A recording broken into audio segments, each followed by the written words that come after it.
نحمده ونصلي على رسوله الكريم اما بعد فاعوذ بالله من الشيطان الرجيم بسم الله الرحمن الرحيم ياسين والقرآن الحكيم إنك لمن المرسلين على صراط مستقيم تنزيل العزيز الرحيم لتنذر قوما ما أنذر آباؤهم فهم غافلون لقد حق القول على أكثرهم فهم لا يؤمنون۔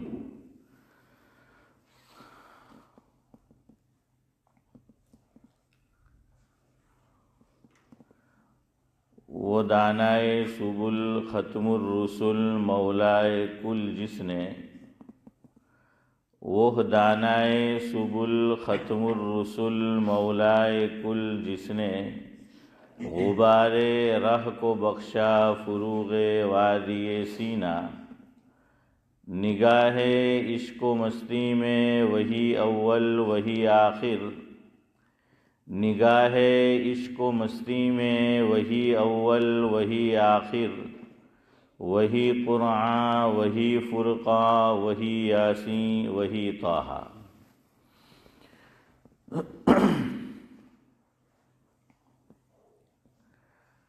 بزرگان محترم،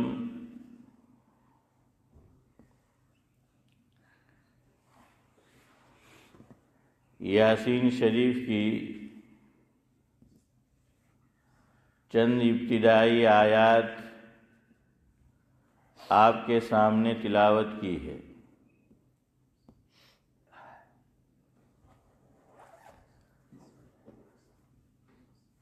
یاسین شریف کا پہلا لفظ ہی ہے یاسین۔ عام طور پر قرآن کریم میں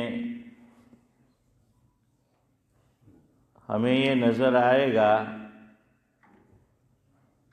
کہ کسی بھی صورت کو آپ دیکھیں تو اس کا جو نام ہوگا تو اس کی مناسبت سے کوئی نہ کوئی بات اس صورت میں موجود ہوگی، اور پھر اسی مناسبت سے اس صورت کا نام تجویز ہوا ہے۔ تو اس صورت کا نام بھی ہے یاسین شریف، اور اس کی پہلی ہی آیت اور اس کا جو پہلا جملہ ہے وہ یاسین ہے۔ یاسین کا کیا معنی؟ یہ حروف مقطعات، اس کا نام ہے حروف مقطعات۔ حروف مقطعات کیوں کہتے ہیں ایسے حروف کو؟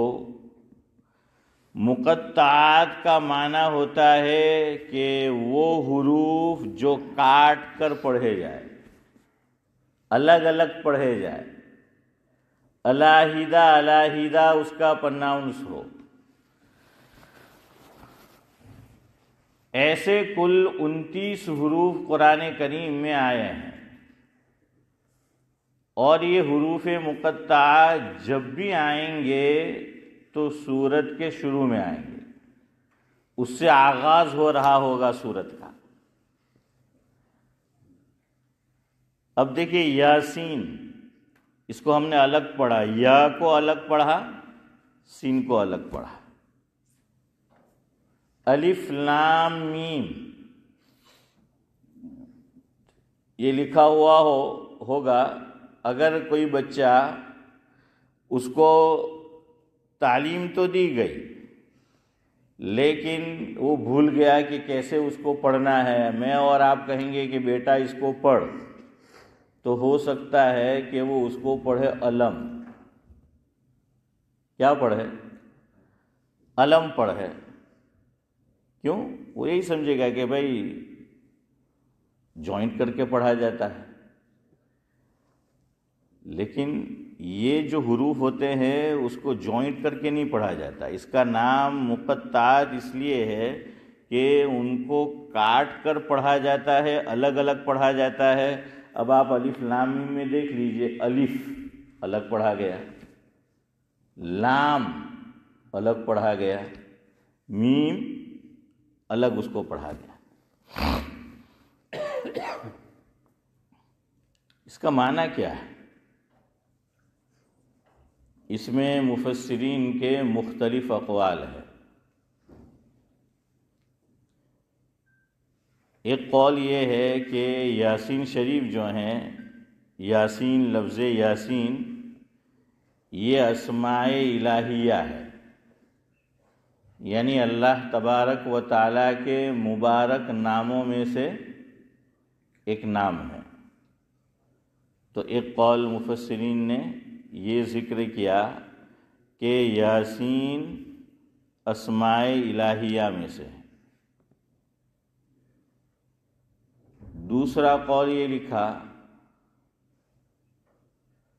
کہ یہ عربی زبان کا لفظ نہیں ہے، یہ حبشی زبان کا لفظ ہے۔ حضرت بلال حبشی رضی اللہ تعالیٰ عنہ تو کہا کہ یہ حبشی زبان کا لفظ ہے۔ بخاری شریف میں جو آخری روایت حضرت امام بخاری علیہ الرحمہ نے ذکر کی ہے،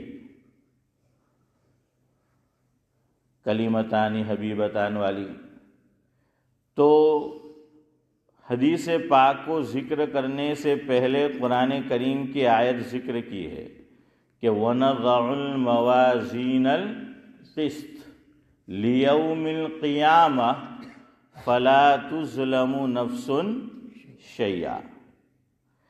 اس میں جو لفظ آیا ہے آیت کریمہ میں قسط، القسطان، قسطاس، یہاں پر امام بخاری علیہ الرحمہ نے بحث کی ہے کہ قرآن کریم تو عربی زبان میں نازل ہوا ہے، خود قرآن کریم کہتا ہے الف لام را تلک آیات الکتاب المبین، سورہ یوسف، انا انزلناہ قرآنا عربیا۔ تو اللہ تو یہ فرما رہے ہیں کہ ہم نے اس قرآن کریم کو کس میں نازل کیا ہے؟ عربی میں نازل کیا ہے۔ امام بخاری یہ کہہ رہے کہ یہ عربی لفظ نہیں ہے۔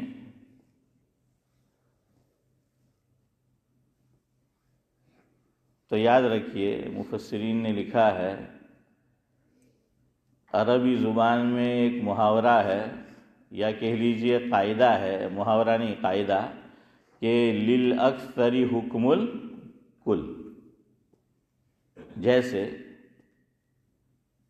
ہم یوں کہتے ہیں، اور آپ نے علماء سے خاص طور سے مجلس نکاح میں جب وعظ ہوتا ہے تو ایک حدیث پاک کا مفہوم بیان کیا جاتا ہے کہ اربع من سنن المرسلین، کہ ترمذی شریف میں ہے کہ 4 باتیں، 4 کام یہ تمام انبیاء کی سنت ہے۔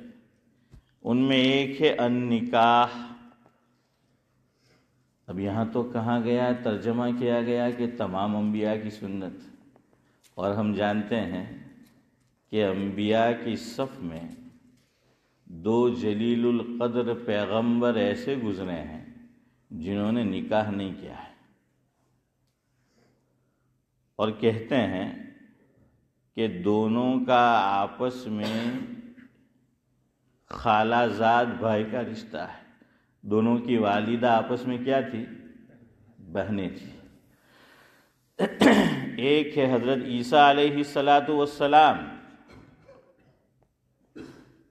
اور دوسرے ہیں حضرت یحییٰ علیہ السلام۔ یہ 2 انبیاء ایسے گزرے ہیں جنہوں نے نکاح نہیں کیا، اور روایت یہ بتا رہی ہے کہ تمام انبیاء کی یہ سنت ہے۔ اور قرآن بھی یوں کہتا ہے ایک مقام پر 13واں پارہ، وَلَقَدْ أَرْسَلْنَا رُسُلًا مِّن قَبْلِكَ وَجَعَلْنَا لَهُمْ أَزْوَاجًا وَذُرِّيَّةً۔ اللہ فرما رہے ہیں اللہ یہ فرما رہے ہیں حضرت نبی کریم صلی اللہ علیہ وسلم سے مفہوم یہ ہے کہ محبوبم آپ سے پہلے جتنے بھی رسول ہم نے بھیجے وہ تمام بیویاں اور بچوں والے تھے۔ وہ تمام کیسے تھے؟ بیوی بچوں والے تھے۔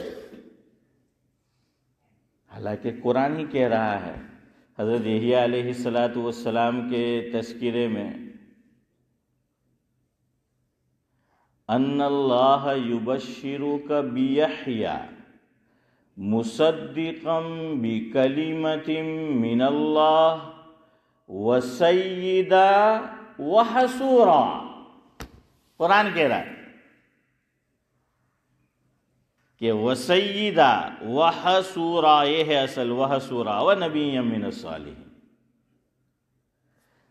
حضرت عیسیٰ علیہ السلام ہمارا عقیدہ یہ ہے کہ اللہ تعالیٰ اس ورلڈ کو ختم کریں گے، نیست و نابود کریں گے، اس سے پہلے حضرت عیسیٰ علیہ السلام کی زمین پر آمد ہوگی اور وہ نکاح کریں گے اور ان کے بچے بھی ہوں گے۔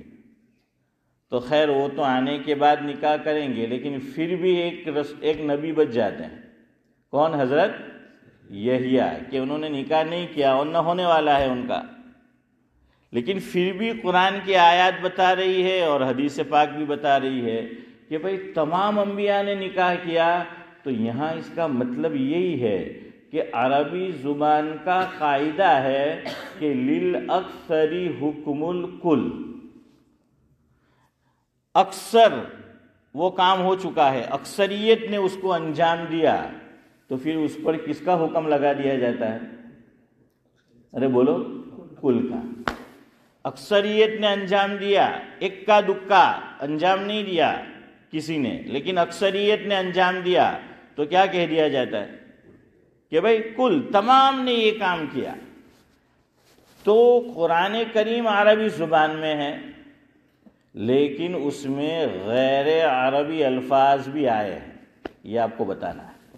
اس سے قرآن کی صداقت پر، قرآن کے بیان پر حرف نہیں، اس پہ انگلی نہیں رکھی جا سکتی، کوئی حرف نہیں کہا جا سکتا۔ یہ قاعدہ ہے عربی زبان کا کہ للأکثر حکم الکل۔ تو بہرحال میں آپ کو یہ بتانا چاہتا ہوں کہ قرآن کریم میں غیر عربی کے الفاظ بھی کیا ہے؟ استعمال ہوئے ہیں۔ تو یہ لفظ یاسین، مفسرین نے ایک قول یہ تحریر فرمایا کہ یہ حبشی زبان کا لفظ ہے، اور معنی کیا اس کا؟ اے انسان۔ کیا معنی اے انسان یاسین کا؟ اور یہاں انسان سے مراد مفسرین یہ لکھتے ہیں کہ حضرت نبی کریم صلی اللہ علیہ وسلم کی شخصیت ہے۔ تو یہ دوسرا قول ہو گیا کہ بھائی یاسین کا کیا معنی۔ تیسرا قول،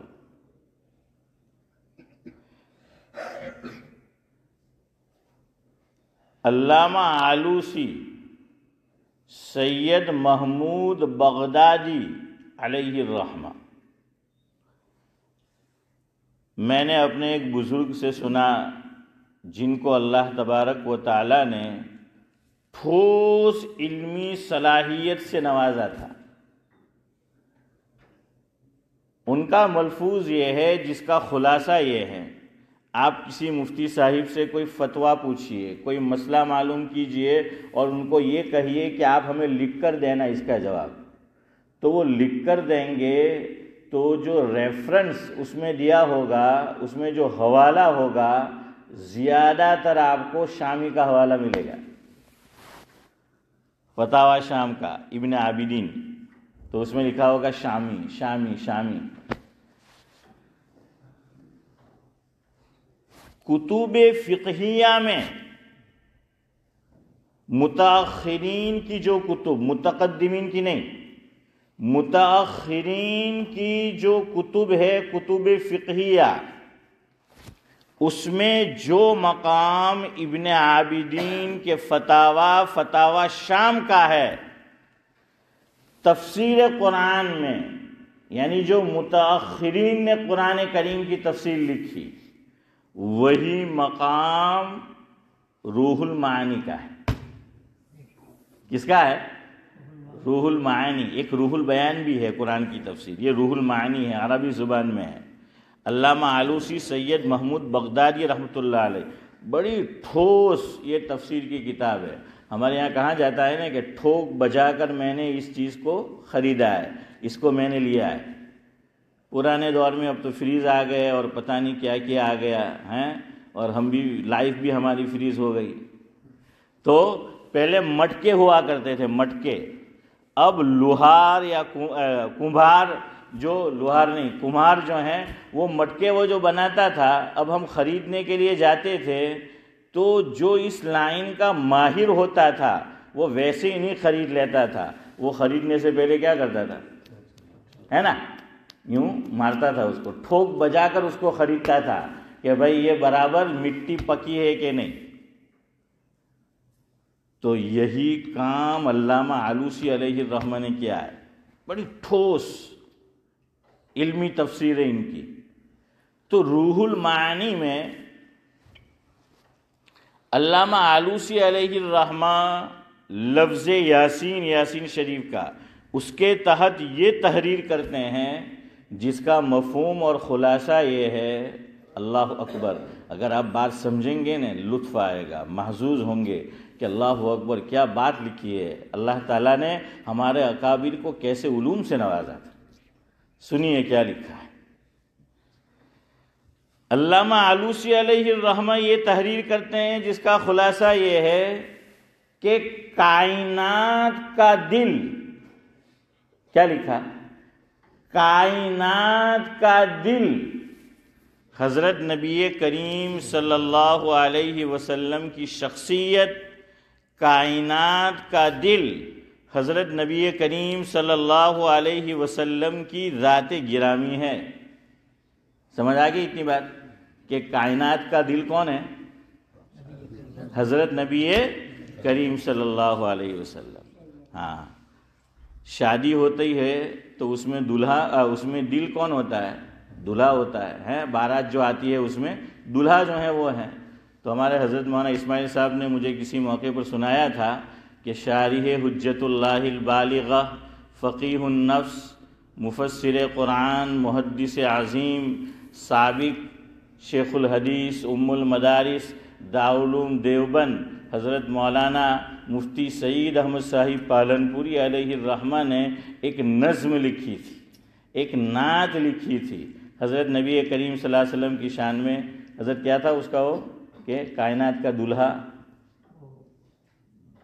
اکیلے تھے، ہزاروں میں چمکے، ہزاروں میں چمکے، اکیلے تھے لیکن ہزاروں میں چمکے۔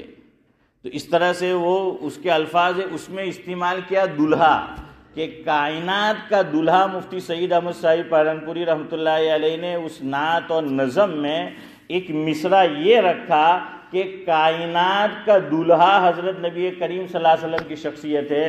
علامہ آلوسی سید محمود بغدادی علیہ الرحمہ یاسین کے تحت یہ لکھ رہے ہیں کہ کائنات کا دل حضرت نبی کریم صلی اللہ علیہ وسلم کی ذات گرامی ہے، اور قرآن کریم کا دل، ارے بولو زور سے، یاسین شریف۔ اللہ اکبر۔ حضرت مولانا مسکرا رہے ہیں، وہ سمجھ گئے علمی آدمی کہ کیا کہنا چاہتے، کیا لکھا۔ ان لکل شیء قلبا، حضور نے فرمایا ان لکل شیء قلبا وقلب القرآن یاسین، او کما قال علیہ الصلوۃ والسلام۔ اب پوری عبارت سنیے کہ کائنات کا دل حضرت نبی کریم صلی اللہ علیہ وسلم کی شخصیت ہے، اور قرآن کریم کا دل یہ یاسین شریف ہے۔ اللہ رب العزت نے یاسین شریف جو قرآن کا دل ہے، قرآن کے دل کا آغاز کائنات کے دل کے تذکرے سے کیا ہے۔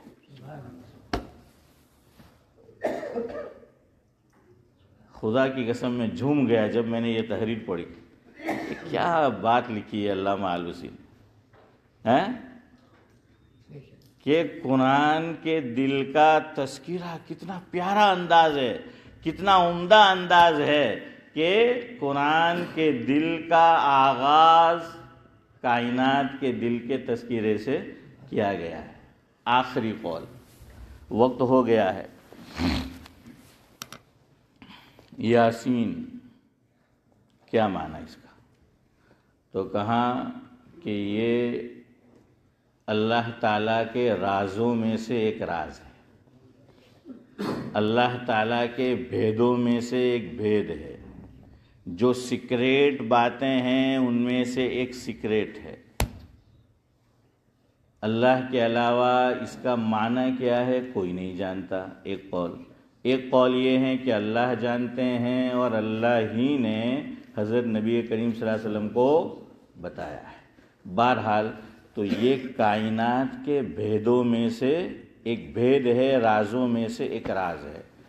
حروف مقطعات قرآن کریم میں ابھی میں نے آپ کے سامنے ذکر کیا، کتنے مقامات پر آئے ہیں؟ 29۔ یہ بھی سمجھنے کی بات ہے، جو قرآن نے چیلنج کیا نا اس کے اوپر مفسرین نے لکھا وائی 29، کیوں 29 ہی کیوں؟ 114 صورتیں ہیں قرآن کریم میں، ان میں 29 صورتیں ایسی ہے کہ اللہ رب العزت نے اس کا آغاز، اس کی شروعات، بگننگ یہ حروف مقطعات سے کیا ہے۔ اس سے پہلے ایک سوال آپ سے، اس کا جواب آپ دیجئے اگر معلوم ہو۔ حروف تہجی، حروف تہجی یعنی الف با تا سا یا تک، یہ حروف تہجی کہے جاتے ہیں۔ یہ کتنے حروف ہیں؟ ہاں 29 ہے، 29 ہے، یہ 29 حروف ہے، حروف تہجی۔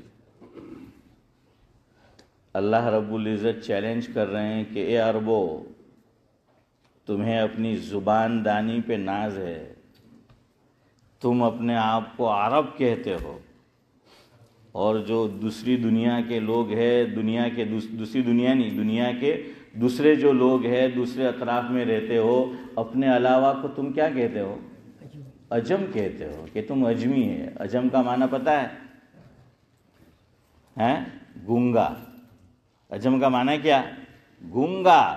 تو عربوں کو ناز تھا اپنی زبان پر، اپنے آپ پر، کہ ہم عرب ہے، ہم پڑھے لکھے ہیں، اور ہمارے علاوہ جو دنیا کے لوگ ہیں وہ گونگے ہیں، انہیں کہاں بات کرنے آتا ہے، انہیں کہاں گفتگو کرنے آتا ہے۔ تو تمہیں تو ناز ہے، اپنے آپ کو عرب کہتے ہو۔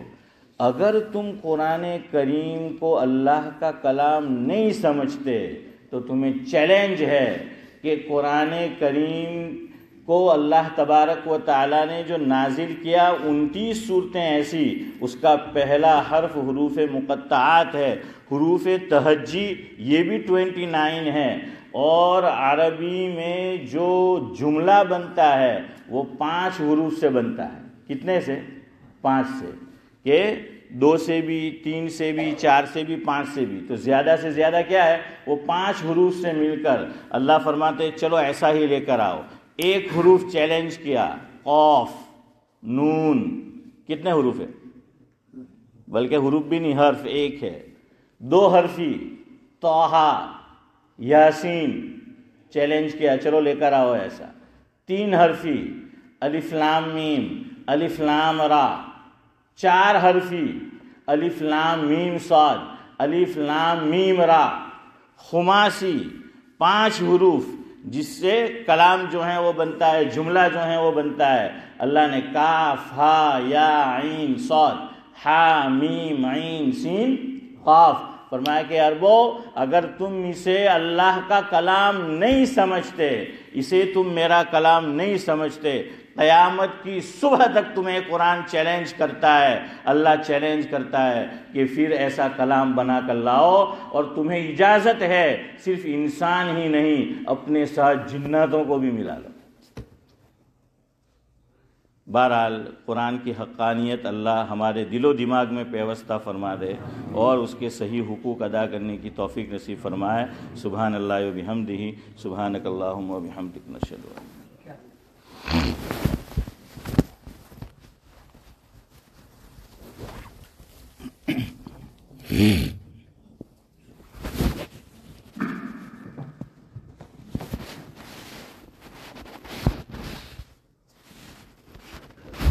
ان اللہ